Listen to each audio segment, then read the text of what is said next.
수요일마다 16주 동안 마가복음이 16장으로 되어 있기 때문에 16주 동안 마가복음을 계속해서 한 장씩 보고 있습니다. 수요일마다 그 은혜를 더하실 수 있는 저와 여러분 되시기를 그리스도의 이름으로 축복합니다. 우리는 지난 시간에 마가복음 2장을 좀 들여다보았습니다. 마가복음 2장 1절부터 3장 6절까지 오늘 우리 계속 보겠지만 3장 6절까지는 종교 지도자들과의 그 신학적 갈등에서 벌어지는 논쟁들의 이야기들을 집합해서 놓았습니다. 나오는 일화마다 중요한 신학적 쟁점들을 놓고 예수님과 그의 반대자들이 생각이 아주 첨예하게 부딪히는 일들을 우리 지난 시간에 우리 오한호 목사님 통해서 보게 됐을 것입니다. 그리고 2장 끝과 3장 초반에 우리 3장 6절까지의 말씀을 보면 안식일의 문제, 특별히 안식일의 행위에 대한 논쟁이 벌어진 것을 보게 될 것입니다. 인자는 안식일의 주인입니다. 그리고 안식일 규정 자체보다 중요한 것은 하나님께서 천사보다 조금 못하게 지으신 사람으로서 이 땅에 오신 것을 이야기하시면서 이 땅에서 이 안식일에서 하나님이 그 옳고 그름에 대한 선과 악에 대한 이야기를 꺼내시면서 안식일에 대한 관련된 이야기를 계속해 나가고 계십니다. 손 마른 사람을 고치는 것이 안식일 규정에 어긋나는 일일로 규정하는 이 지도자들 앞에서 예수님은 안식일에 이 선을 행하는 일과 악을 행하는 것 중에 어떤 것이 옳으냐라고 마지막 끝 질문에 물어보십니다. 당연히 생명을 구하는 것이 옳고 선이어야 하는 것을 그들도 알고 있었습니다. 근데 안식일에 행하는 모든 행위를 일로 보는 이 율법주의자들로서는 그 가슴에 쓴뿌리를 안고 분노가 치밀인 상태에서 그걸로 결론의 끝이 나고 맙니다. 자, 이제 오늘 보게 될 이 3장은 오늘 그렇게 해서 안식일의 논쟁을 비롯하여서 총 5단락으로 나눠집니다. 자, 오늘 이제 이 3장을 1절부터 전체적으로 보겠지만 특별히 오늘 본문을 중심으로 한 전체를 좀 살펴보도록 하겠습니다. 먼저 1절부터 6절까지 이렇게 좀 들여다보시면 1절부터 6절은 23절부터 2장 앞장의 23절부터 안식일 논쟁을 쭉 이어가고 있습니다. 안식일의 이제 행위에 대해서 안식일에 쉬어야 하는데 안식일에 아무것도 하지 말아야 되는데 예수님께서 손 마른 사람들을 고치고 하는 행위들을 대해서 이 논쟁하는 일이 벌어지는 모습을 보고 있습니다. 7절부터 12절까지는 예수님의 사역 중에 이 치유하시는 사역, 이 치유 사역을 요약해서 이 다음에 이어지는 새로운 장면과의 넘어가는 이 다리 역할을 하고 있습니다. 그리고 13절부터 19절까지의 단락을 보면 이제 12 제자들을 부르시는 사건이 이제 소개되어 있습니다. 그리고 20절부터 30절까지 10절에 걸쳐서는 예수님을 중심으로 그들과 반대편에 선 이 적대자들 과의 이 논쟁이 벌어지는 이야기들을 보고 있습니다. 그들은 예루살렘을 대변하는 율법학자들이라고 3장 22절에 이야기하고 있습니다. 예수님은 율법학자들과의 논쟁에서 이 사탄의 나라와 하나님의 나라 사이의 싸움을 27절에 소개하고 있습니다. 다시 말하면 이 뒤에 예수님 뒤에 오시는 이제 초대교회 성도들이 앞으로 행해야 되는 모든 성령의 사역을 강조하고 있는 듯해 보이는 이야기들을 논점으로 갖고 있습니다. 그리고 오늘 본문으로 잡았던 31절부터 35절까지의 이 총 5단락을 이제 3장의 큰 단락으로 나눠지게 됩니다. 마지막 31절부터 35절까지는 예수님의 새 가족에 대한 이야기를 마지막 단락으로 소개하고 있죠. 저는 오늘 이제 이 5단락 중에 앞에 첫 단락부터 나머지 4단락을 다 소개하자면 시간이 너무 많이 걸립니다. 그래서 오늘 31절부터 35절까지에 있는 저를 중심으로 3장 전체를 한번 예수님이 어떤 강조점을 두고 이 3장을 소개하고 있는지를 좀 살펴보려고 합니다. 그래서 오늘 이 제목을 물론 이제 마가복음 강해 이렇게 3탄 뭐 이렇게 되어 있지만 소제목이 하나 있습니다. 소재 제목을 이렇게 붙였습니다. 자, 한번 따라해 보시죠. 가족 공동체. 자, 우리를 교회, 우리 평강교회 식구들 뭐라고 부르죠? 공동체라고 부르죠. 우리 이제 가족 공동체에 대한 이야기를 소개해 볼까 합니다. 이 가족이라는 것 굉장히 오묘한 관계이죠. 우주만큼이나 다양한 개념과 의미, 가치들이 녹아져 있는 것이 바로 이 가정입니다. 요즘 보육원이나 이런 데 가면 요즘 이 보육원에서도 어떻게 케어하냐 하면 가족의 단위로 케어를 한다고 합니다. 그래서 어머니의 역할을 하는 교사, 또 거기에 이제 뭐 삼촌 혹은 누나, 형, 동생 이런 가족의 단위로 해서 한 4명이나 5명의 이 소그룹의 단위로 해서 가족을 형성해서 케어하는 보육원의 시설들이 요즘 많이 늘어난다고 합니다. 그만큼 가족이라는 이 단위는 굉장히 중요한 역할을 하고 있죠. 국가에서도 사회복지가 점점 이 복지 정책들이 늘어나고 있죠. 어떻게 보면 이 가족이라는 이것들이 요즘 시대에 굉장히 화두로 많이 소개하고 있습니다. 가족 하면 떠오르는 것들이 여러 많으시죠. 가족, 오늘 이제 이 가족에 대한 이야기를 전체적으로 좀 해보려고 합니다. 자, 그런데 오늘 예수님이 본문에서 가족에 대한 새로운 개념을 제시하고 있습니다. 우리가 떠오르는 보통의 가족과 이제 예수님이 이 말씀하시는 가족에 대한 소개를 어떻게 정의하고 있는지를 오늘 살펴보게 될 것입니다. 자, 우리나라에 이제 이 기독교 복음이 전파된 지가 약 120년이 좀 넘습니다. 그러다 보니 기독교가 들어올 때 초창기에 굉장한 이 가치관의 충돌이 있었습니다. 그 당시에 우리나라 근간은 유교 사상과 불교 사상, 또 샤머니즘이 복합적으로 어우러진 민족 사관을 가지고 있었죠. 그렇게 해서 이제 복음이 들어왔습니다.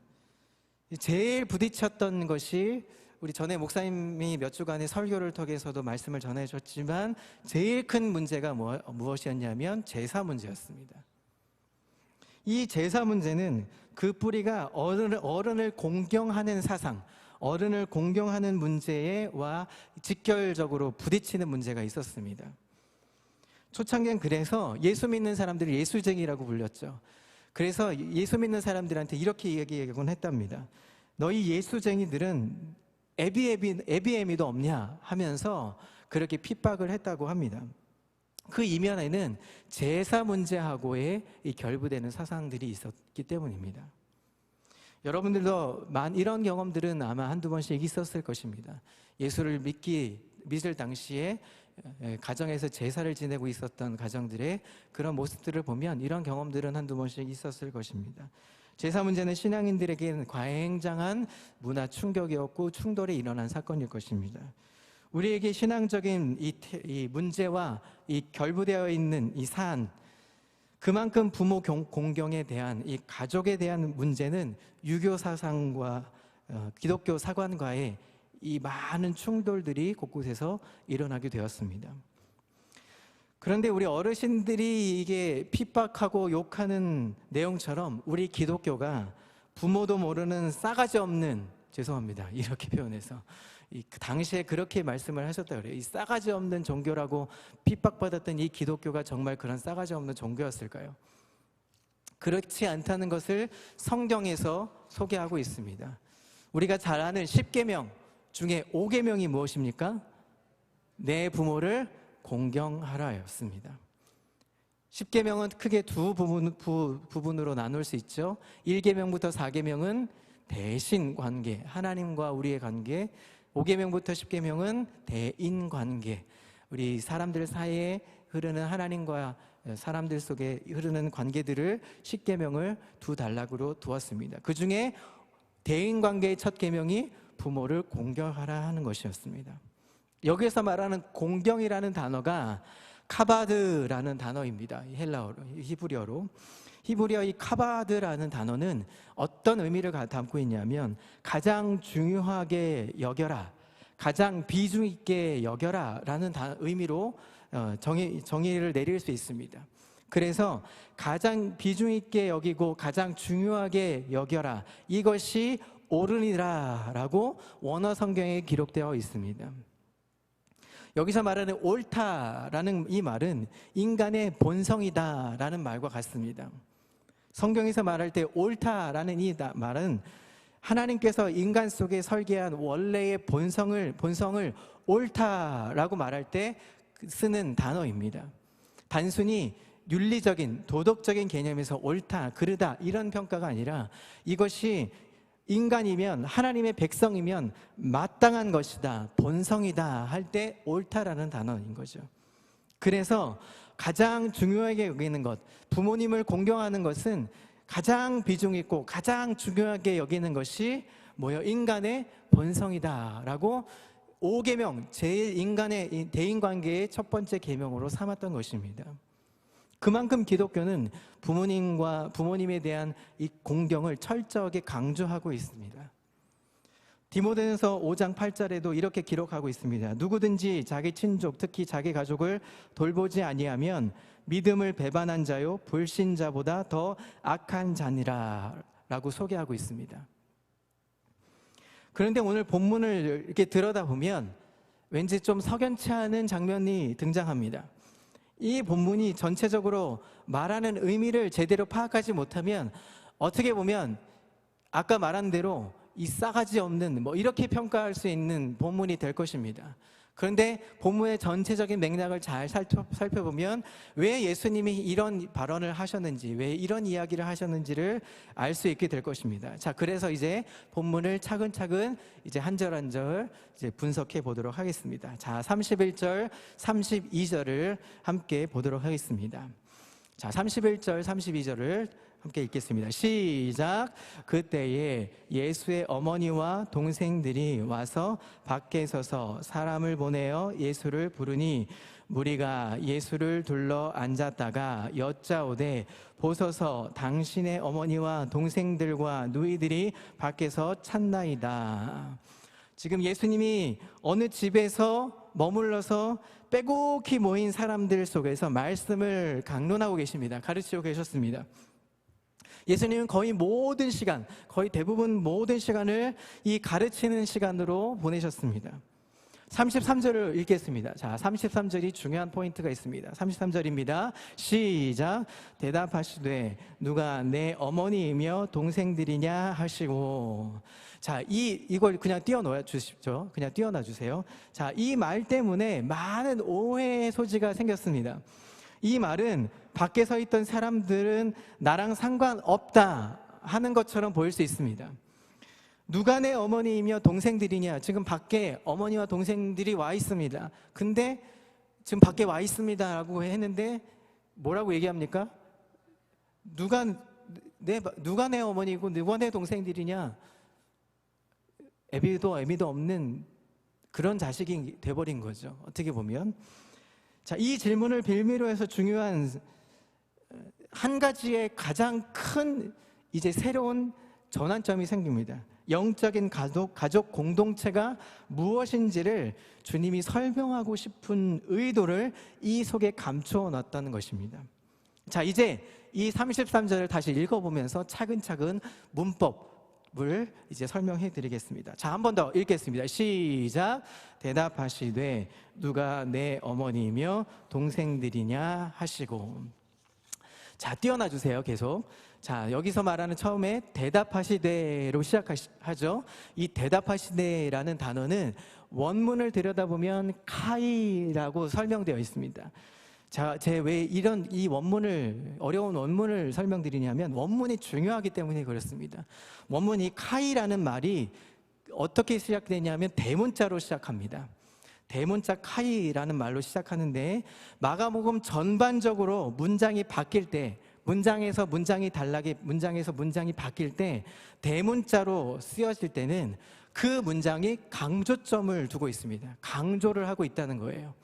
그러니까 대답하시되라는 단어가 어떻게 문장이 바뀌었을 때 대답하시되가 대문자로 써졌다는 것은 뭐예요? 그게 그 문장은 굉장히 중요한 강조하고 있다는 것을 표현하고 있는 것입니다. 자, 그 다음에 자, 그래서 바로 33절의 첫 단어가 카이라는 단어로 대문자로 시작하고 있는 거예요. 우리 성경은 그냥 대답하시되 라고 설명하고 있어서 예수님 대답하셨나 보다 이렇게 설명하고 있지만, 원래 성경을 보면 대문자로 크게 써 있는 이 첫 글자가 예수님이 도대체 크게 무엇을 얘기하고 있는지의 의도를 파악할 수 있다는 거예요. 이 말 속에 예수님은 매우 중요하게 강조하고 있습니다. 그리고 나서 여기서 누가라는 이 말은 티스라는 말로 써 있는데, 이것도 대문자로 써 있어요. 누가 대답하시되도 대문자, 누가도 대문자로 써 있어요. 그러면 두 단어 자체가 다 대문자로 써 있기 때문에 두 단어가 다 강조점을 두고 있는 거예요. 대답하시되 누가 하면서 내 어머니고 내 형제냐, 이런 강조점을 두고 있다는 것입니다. 그래서 예수님 매우 이 강조하는 이 암시를 이렇게 이해하고 있습니다. 누가 내 형제고 누가 내 부모냐, 이제부터 내 형제고 내 부모가 누구인지 이제부터 새롭게 내가 말해줄게 하는 게 예수님의 강조적인 표현인 것입니다. 단순히 저 밖에 있는 부모가 내 부모 누구냐 이런 분위기가 아니라 이제 새롭게 내가 정의해줄게 하는 것을 역점을 두고 있는 것이죠. 자, 이제 34절을 보도록 하겠습니다. 자, 34절입니다. 읽겠습니다. 시작. 둘러앉은 자들을 보시며 이르시되 내 어머니와 내 동생들을 보라. 밖에 지금 피를 나눈 친어머니와 동생들이 찾고 있습니다. 누가 내 어머니고 내 형제냐라고 질문합니다. 그리고 나서 시선을 어디로 돌립니까? 밖이 아니라 둘러 앉아있는 사람들, 지금 예수님의 말씀을 듣고 있는 앉아있는 사람들을 시선에 머물러고 있습니다. 자, 34절 35절을 같이 한 번 더 읽겠습니다. 시작. 둘러앉은 자들을 보시며 이르시되 내 어머니와 내 동생들을 보라. 누구든지 하나님의 뜻대로 행하는 자가 내 형제요 자매요 어머니이니라. 이 말은 밖에 있는 어머니나 동생들이 나랑 상관이 없다 이 말이 아닙니다. 나랑 상관이 없고 뭐 이런 말이 아니라, 그들은 물론 내 어머니고 내 형제입니다. 하지만 예수님의 말씀 속에는 더 큰 의미에서 새로운 가족이 탄생되고 있다는 것을 확장적으로 보여주고 있는 이야기입니다. 그 말은 무엇을 암시하고 있는가 하면 새로운 교회의 탄생을 암시하고 있는 것입니다. 이제 예수님이 곧 십자가에 못 박혀 죽으십니다. 그리고 부활의 역사를 경험하게 되죠. 그리고 예수님은 어디로 올라가십니까? 하늘 우편으로 올라가십니다. 그리고 보혜사 성령을 이 땅에 우리에게 보내주시죠. 그러면 이제 초대교회 공동체가 세워질 것입니다. 곳곳에 교회가 세워지는 것이죠. 새로운 교회의 탄생을 암시하는 메시지인 것입니다. 그러니까 우리가 신앙생활을 하면서 제일 열심히 강조하고 배워야 할 게 무엇입니까? 우리가 교회라는 것입니다. 마가복음의 제일 주된 강조점은 바로 이 교회에 관련되어 있는 내용을 계속 예수님이 설명하고 있습니다. 자, 교회가 무엇일까요? 교회는 사업하는 곳이 아니죠. 교회의 역할과 기능이 있습니다. 물론 교회론적으로 더 많이 파고들면 여러 가지 역할과 기능들을 설명할 수 있습니다. 오늘 그 모든 시간을 다 빼고 그 모든 것들을 다 잘라내고 딱 한 가지 개념만 뽑으라고 하면 그것은 교회는 가족입니다. 자, 옆에 앉은 분이 누구입니까? 옆에 앉은 분들 가족입니다. 그런데 교회가 점점 숫자가 늘어납니다.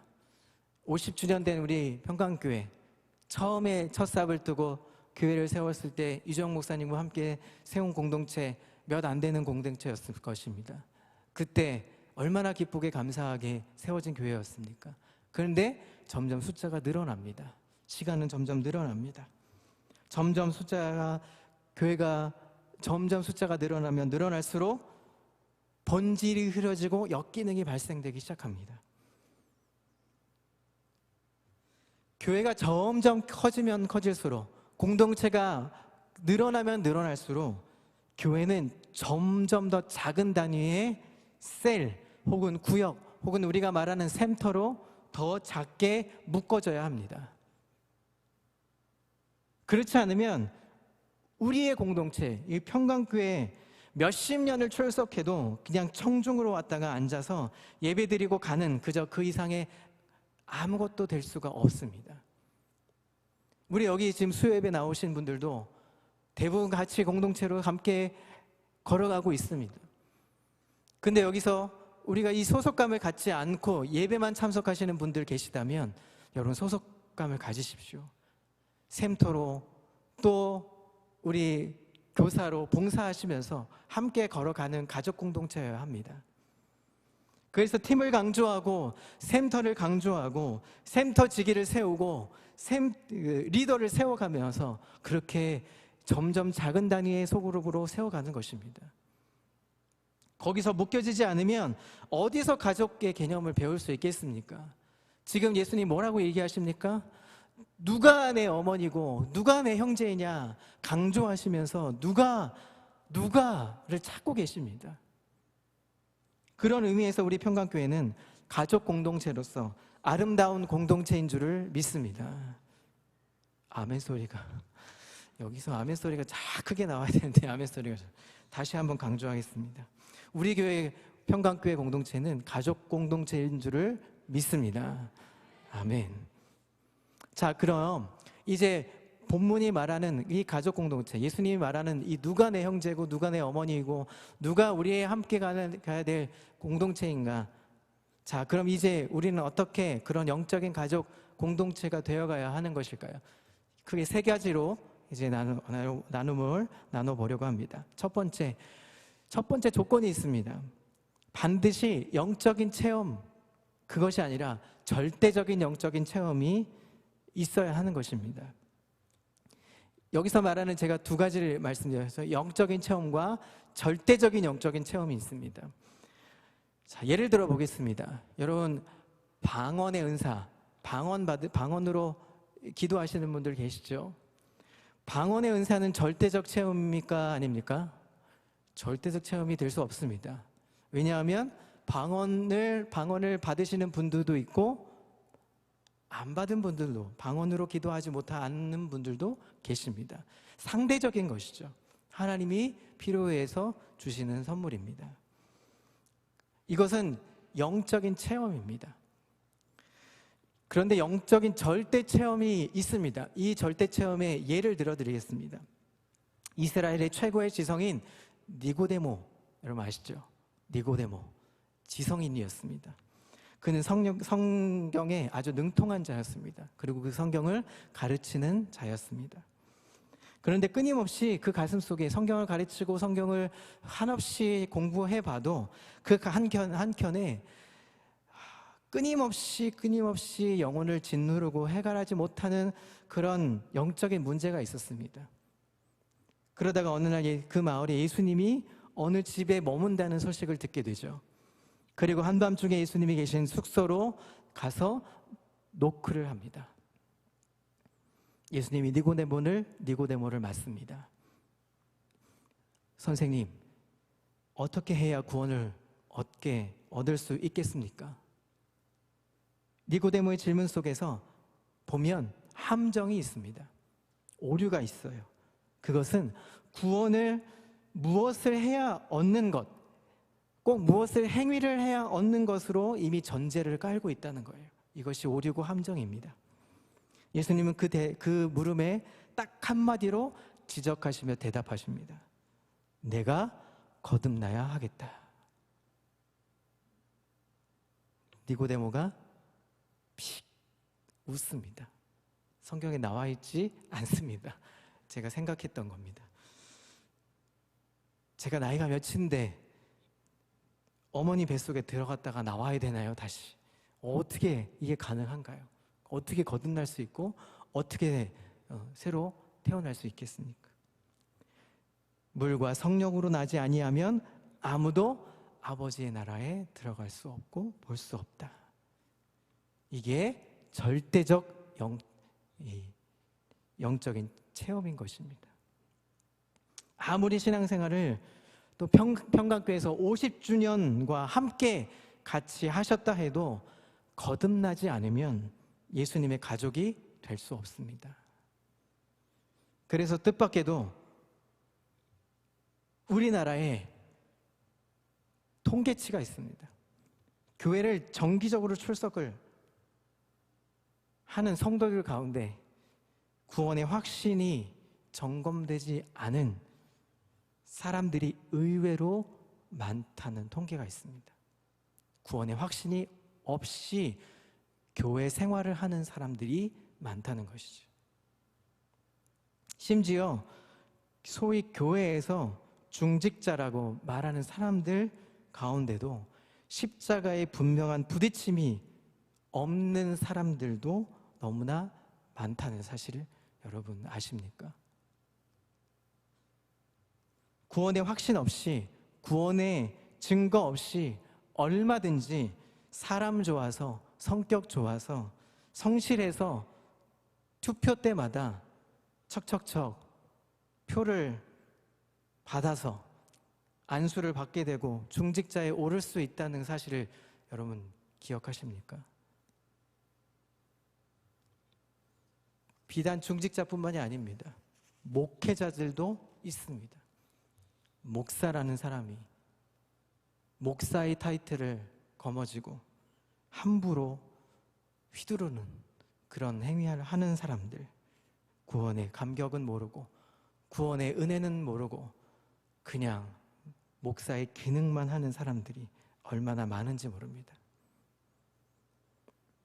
그런데 아무리 그럴지라도 예수 그리스도가 나의 구주시고 내가 정말 십자가 구속의 은혜 없이는 구원받을 수 없는 죄인입니다. 오늘 권사님의 기도처럼 그런 은혜 받은 자여야 내가 오늘도 살아갈 수 있습니다 고백하는 것처럼 십자가의 은혜에 바닥까지 부딪힌 경험이 없는 사람은 하나님의 나라에 들어갈 수도 없고 하나님의 백성이 될 수도 없고 새로운 공동체의 가족이 될 수도 없다는 것이 오늘 성경의 이 마가복음 2장 31절부터 35절까지의 이야기인 것입니다. 그래서 예수님이 밖에 있는 부모가 내 부모가 아니라 너희와 함께 지금 예배하는 너희들이 내 형제고 내 부모다 라고 얘기하는 것입니다. 유명한 일화가 있습니다. 제가 예화를 잘 안 듣는 편인데 아주 재미난 예화가 있어서 저 이제 설명하는 걸 잘 못하는 사람이라 근데 너무 재밌어서 예화를 좀 설명해 드리려고요. 존 웨슬리라는 분 아시죠? 존 웨슬리와 함께 이 한 세대를 풍미했던 설교가 학자요 설교가가 있었습니다. 휘필드라는 분이었습니다. 이 휘필드가 이분이 제일 많이 설교했던 설교가 있었습니다. 그게 뭐냐면 당신은 구원받았습니까? 였습니다. 제일 많이 설교했다고 합니다. 근데 이분이 항상 설교할 때마다 당신은 구원받았습니까? 하면서 설교를 하는 중에 어떤 청년이 이 설교를 듣고 너무 은혜를 받은 거예요.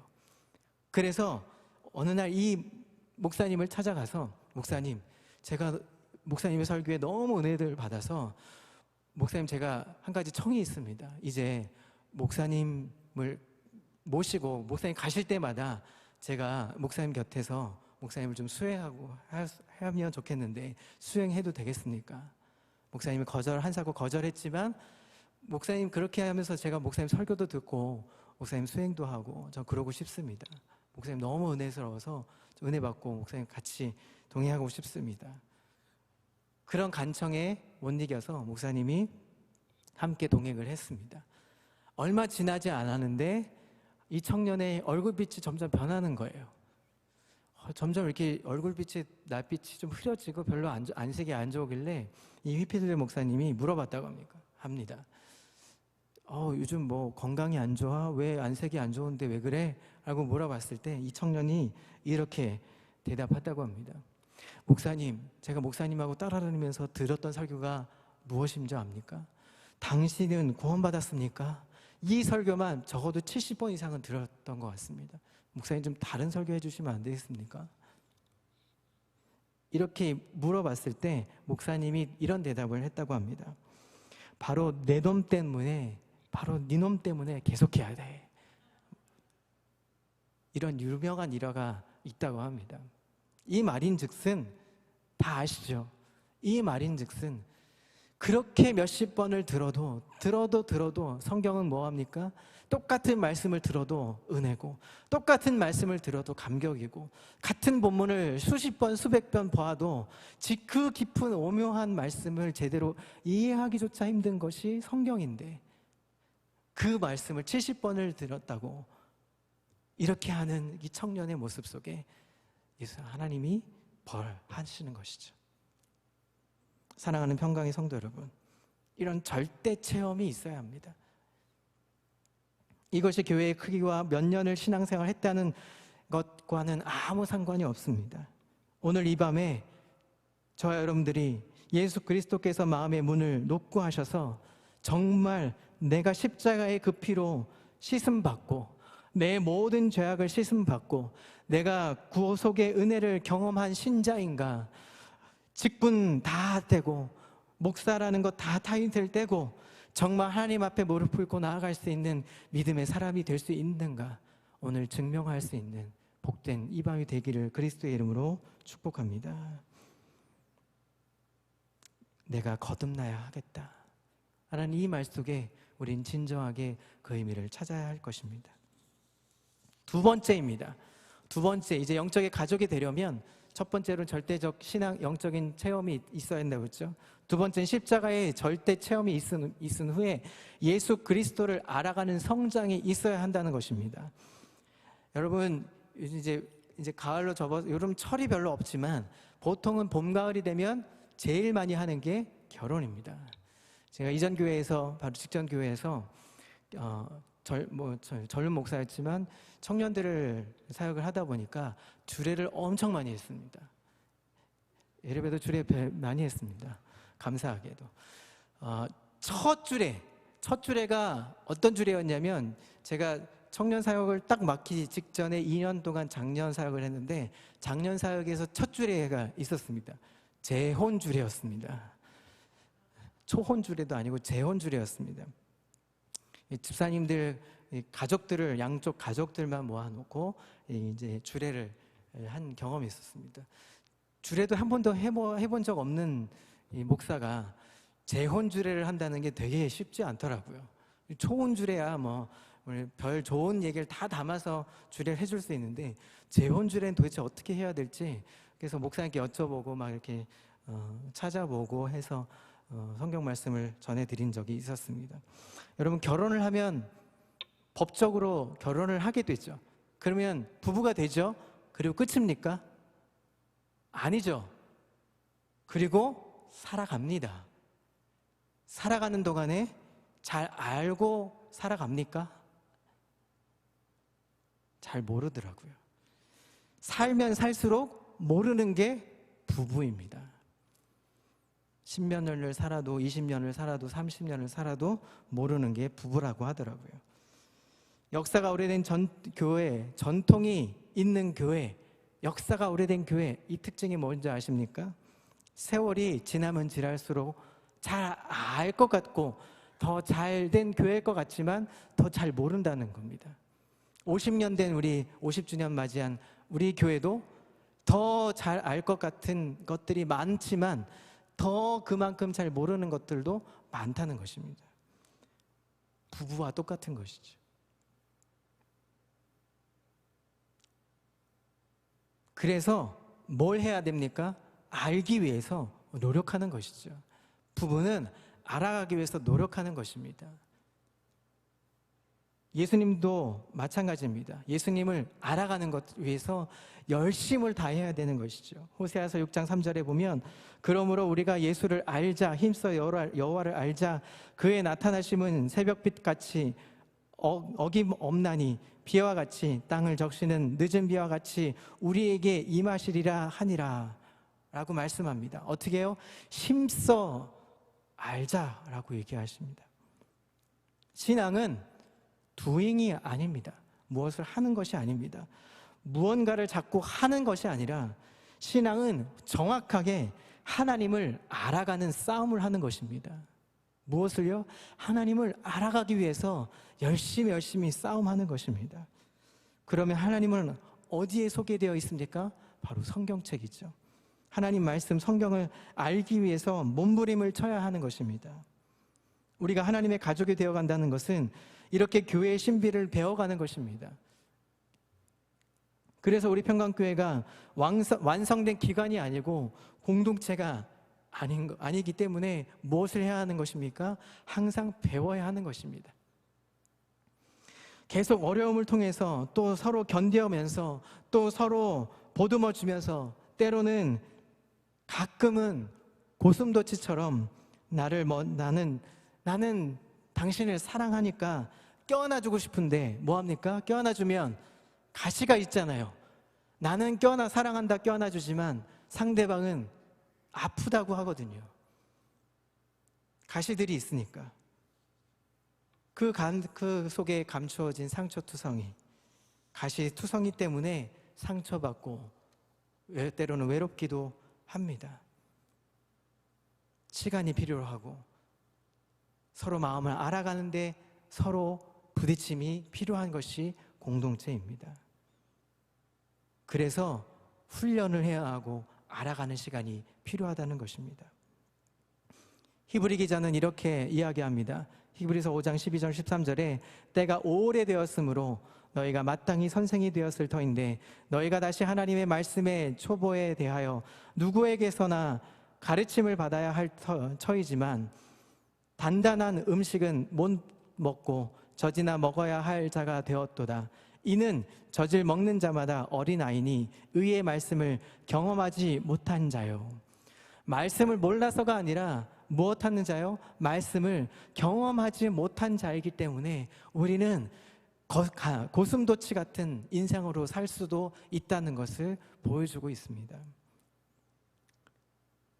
요한계시록 3장 20절에 보면 볼지어다 내가 문 밖에 서서 두드리노니 누구든지 내 음성을 듣고 문을 열면 내가 그에게로 들어가 그와 더불어 먹고 그는 나와 더불어 먹으리라. 우리가 잘 아는 사형리 전할 때 전하는 이 말씀은 불신자에게 하는 말씀이 아닙니다. 라오디게아 성도에게 하는 말씀입니다. 예수님을 모시고 산다고 살고는 있는데 아직도 예수님이 교회의 중심이 되고 주인이 되는 것에 대해서 아직도 어려워하는 이 교회에 대해서 얘기하고 있는 것입니다. 이 말은 내가 문 밖에 서서 두드린다는 말은 구원에 대한 이 메시지가 아닌 것입니다. 마음의 문을 열면 내가 들어가겠다 그런 말씀이 아닙니다. 구원은 하나님의 일방적인 역사이지 내가 마음의 문을 열고 구원을 받겠다고 마음의 문을 열거나 혹은 닫히거나 하는 관계 때문에 구원을 받는 것이 아니죠. 이 말은 무엇이냐면 내가 너와 함께 살고 싶다, 내가 너의 집의 주인이 되고 싶다 하는 하나님의 절대적인 주권적인 언약의 말씀인 것입니다. 바로 알아가는 싸움을 성경을 통해서 해야 하는 것입니다. 부부가 부부로서 살아가기 위해서 10년을, 20년을, 30년을 살면서 계속 알아가는 거죠. 20년을 살아도 모자란다, 30년을 살아도 모자라는 부부의 인생 여정 아닙니까? 세 번째, 영적인 가족이 되기 위해서 세 번째는 같은 목표가 있어야 하는 것입니다. 가족은 바라보는 지점이 같아야 합니다. 제가 목요로 있던 고등학교가 저 용산에 가시면 오산고등학교라고 있습니다. 언덕배기에 있는 고등학교인데 그 고등학교는 민족학교라고 알려져 있는 남강 이승훈 선생이 이제 북한에서 지은 학교입니다. 100년이 넘는 역사를 가지고 있는 학교이지만 제가 학교 소개를 하려고 했던 게 아니고요. 그 학교에서 1학년만 되면 매년 학년의 1학년만 되면 가는 곳이 있습니다. 수학여행처럼 가나안 농군학교입니다. 가나안 농군학교에 입소해서 3박 4일 동안 지내면서 뭐 하냐 하면 맨날 졸린 강의를 듣습니다. 맨날 고리타분한 강의를 듣고 아침에는 빵 쪼가리 먹고 그다음에 열심히 또 노동해서 밭을 일구고 노동하고 돌짝 개간해가지고 농사를 짓고 하는 것들을 같이 옆에서 하면서 강의를 듣게 되죠. 그때 잊지 못할 한 이야기가 있습니다. 지금도 기억에 남는 하나 일화가 있는데 거기에 교장이셨던 김범일 장로님이 교장으로 계셨을 때 그 교장 선생님이 이런 이야기를 하신 기억이 있습니다. 본인의 이제 간증처럼 저희 이제 그때 이제 까까머리 고등학생 1학년한테 저희한테 얘기해 주셨던 일화였습니다. 자기는 세상에서 제일 원수 같은 인간이 자신의 아버지였답니다. 아버지가 너무 싫어서 강원도 산골짜기, 지금 이제 전국적으로 몇 이제 지방이 있지만 그때 이제 강원도에 하나 있었거든요. 강원도 산골짜기에서 태어나서 누가 태어나게 해준 것도 아닌데 그냥 태어나서 문화생활 갇혀가지고 뭐 누리지도 못하고 그냥 매번 아침마다 새벽에 일어나면 새벽종 울리면 새벽기도 해야 되고 뭐 아침에 나가서 농사 짓고 밭에 씨 뿌리고 뭐 이런 밭일을 하고 그런 것들이 너무 싫었다고 합니다. 어린 마음에. 그래서 이 대돌이라고 하죠. 대돌에 이제 아버지의 신발이 있으면 걷어차기도 하고 이런 이제 그렇게 아버지를 싫어했던 모습이었는데 나중에 철들어서 아버지의 그 유산을 물려받으면서 믿음의 유산도 물려받고 그 은혜를 물려받으면서 얼마나 아버지가 감사한지 모른다는 그러면서 매번 항상 효에 대한 이야기들을 강의로 해주신 적이 기억이 납니다. 졸면서 들었는데 지금 나중에 생각해 보니까 그게 얼마나 그 값진 은혜였던지 기억이 새록새록 납니다. 그러면서 물려받았던 이 가나안 농군학교가 이제 지금은 세계로 뻗어나가면서 그 일들을 계속 그 일들을 감당을 하는 그 모습을 보면서 가족이라는 것은 뭐예요? 같은 관점으로 같은 시선을 바라봐야 된다는 겁니다. 영적인 것도 마찬가지죠. 우리에게 영적인 꿈이 같이 있어야 합니다. 이제 우리 평강교회가 50주년을 뛰어넘어서 새로운 50주년, 이제 100주년을 이제 바라보게 되죠. 이제 우리 담임 목사님과 함께 새로운 이제 100년을 준비하면서 새롭게 걸어가는 길 걸음 속에 같은 시선을 바라봐야 합니다. 영적인 가족 공동체는 그런 시선으로 같이 가야 하나님의 일들을 감당할 수 있는 것입니다. 이 평강의 영적인 가족 공동체로서 함께 멋지게 그 꿈을 함께 그려가 보시지 않겠습니까? 그것이 오늘 마가복음 3장의 마지막 단락에 예수님이 이루고자 하고 예수님이 말씀하시고자 하는 이 부모 형제 되고 싶은 하나님의 의도였다는 것입니다. 사랑하는 성도 여러분, 이제 우리가 함께 가는 걸음 속에 이 하나님의 주권 의식을 가지고 믿음의 공동체 안에 같이 기도하고 같은 걸음을 걷고 같은 곳을 바라보고 함께 나아가면서 가족으로서 함께 서로를 격려하고 응원하며 멋지게 살아가는, 그래서 오늘 마가복음이 얘기하는 하나님의 가족 공동체로서 은혜 안에 거하는 멋진 기쁨의 공동체가 되시기를 그리스도의 이름으로 축복합니다. 우리 한 가지 놓고 기도하고 이제 제가 마무리 기도하고 마치면 좋겠습니다. 우리 한 가지 놓고 기도하겠습니다. 이 시간 기도할 때 오늘 성경이 말하는 이야기,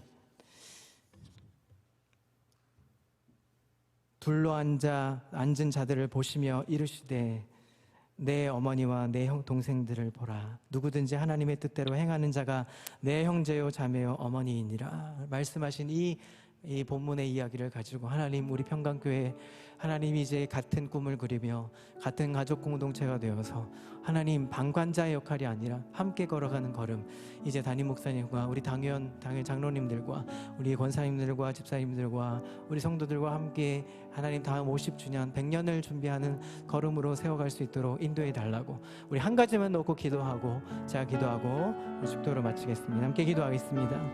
하나님 아버지 감사합니다. 하나님 우리에게 하나님이 이제 평강교회를 우리에게 하나님 아버지 교회를 허락해 주시고 하나님 50주년을 하나님 이렇게 뜨겁게 하나님 아버지 마무리할 수 있도록 인도해 주시네 감사합니다. 이제 새해 하나님 아버지의 50주년을 준비해가는 우리 걸음을 하나님 평강교회가 두셨사오니 하나님이 아버지 공동체가 가족의 공동체가 되게 해주시고 사랑의 공동체 믿음의 공동체가 되게 해주시며 특별히 아버지 하나님 우리에게 주신 그 은혜로 말미암아 하나님 한 방향을 가지고 하나님 아버지 우리가 믿음의 공동체로서 하나님 아버지 같은 시선으로 하나님 아버지 서로를 격려하며 같이 은혜를 나누며 그렇게 하나님 아버지 나아갈 수 있는 가족 공동체가 될 수 있도록 아버지 인도해 주시옵소서. 하나님 아버지 기대합니다. 하나님 소망합니다.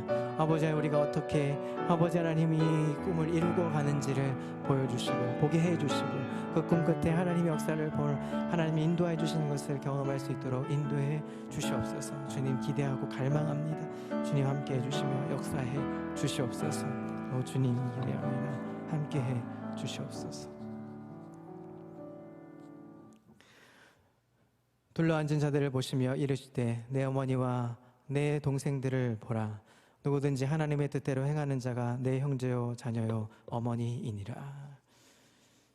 지금은 우리 구주 예수 그리스도의 놀라우신 구원의 은혜와 말로 다 할 수 없는 하나님의 극진하신 사랑하심과 성령님의 내주교통 인도하심이 가족 공동체로서 우리 평강교회가 멋지게 다음 50년을 준비하며 함께 걸어가는 공동체로서 사랑을 나누며 은혜를 나누며 하나님 아버지 같은 방향을 보고 같은 시선을 함께 누릴 수 있는 공동체로서 살아가기를 소망하는 우리 멋진 우리 가족 공동체 우리 평강교회 위에 우리 성도들의 모든 형편들 머리 위에 이제로부터 영원토록 함께 있을지어다. 아멘.